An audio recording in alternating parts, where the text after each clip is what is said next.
PLA stands for Project Labor Agreement, and that is really an agreement between the contractor and different municipalities to not only engage in a certain standard of work, but more importantly, to have a community benefits program for the contractors and for the community members involved. A local hire policy is actually a policy within a PLA that talks to the hiring and employment of local businesses and employees. There is no benefactor for one versus the other per se, but at the same time, a project labor agreement is really the infrastructure needed to execute a local hire policy. Long Beach has a current project labor agreement in place, and they've had it for the past 2.5 years now. And from our knowledge, from the way that we've watched other project labor agreements work, I would have to say that there are a lot of opportunities for growth. One in the sense of hiring locally, as I think that the numbers are underperforming in regards to what I consider local. Also, I think that there needs to be some changes in what is considered disadvantaged, making sure that the principles behind project labor agreements, which are to not only have consistent, safe work, but to do a benefit to the community and the local resident, I think that the Long Beach PLA is underperforming on those principles.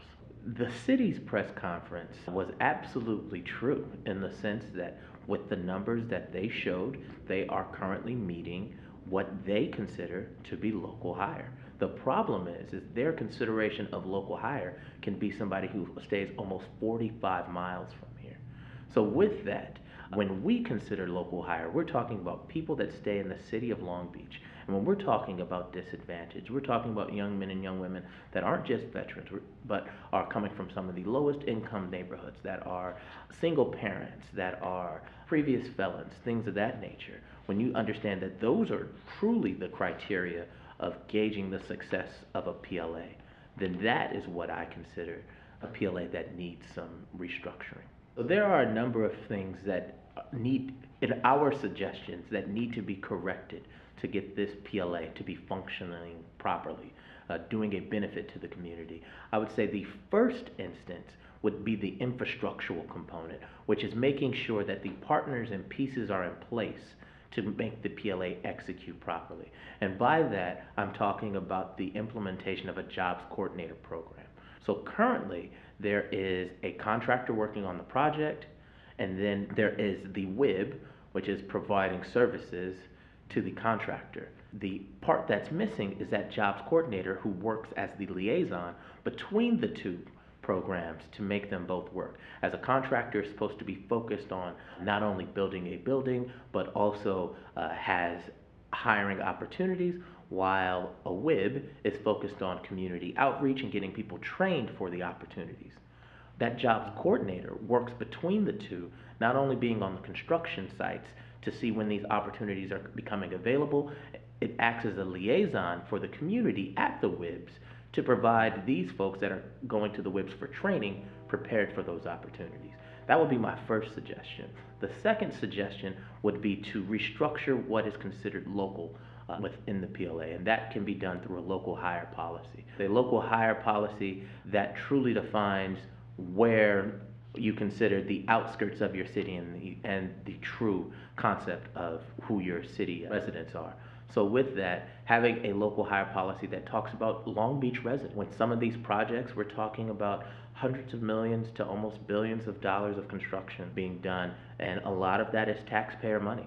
And so I think that it is only right, in principle, for taxpayer money to be recycled back to the community for employment opportunities. It's really about getting involved into your local coalitions or activists.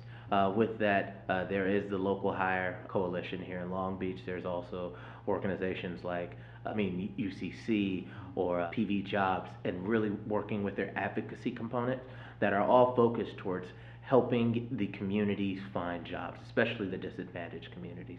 That is one of my strongest suggestions. But there's also just being aware of the upcoming policies that are being in place. So just a heightened awareness.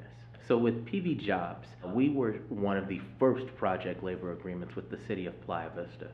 And so with that, we got 20 years of experience in making some great decisions and some pretty bad ones as well. So with that, we have a strong knowledge of what the jobs coordinator program does for a development. With that, we've worked with multiple organizations, and one of the organizations that we feel that is doing the best job of the execution of a PLA currently is the way that Metro has theirs structured. And so with Metro structuring, they understood the importance of not only having the contractors buy in on the importance of community development, but also having someone act as a liaison between the contractors and the community with a jobs coordinator. And so with that, not only have they been able to execute a high number of apprentices employed, a high number of locals employed, but also they've been able to do something that's been unprecedented lately, which is female utilization. And so with that, they've been doing a great job, and I think that they're beginning to set the standard of what this generation of a project labor agreement looks like.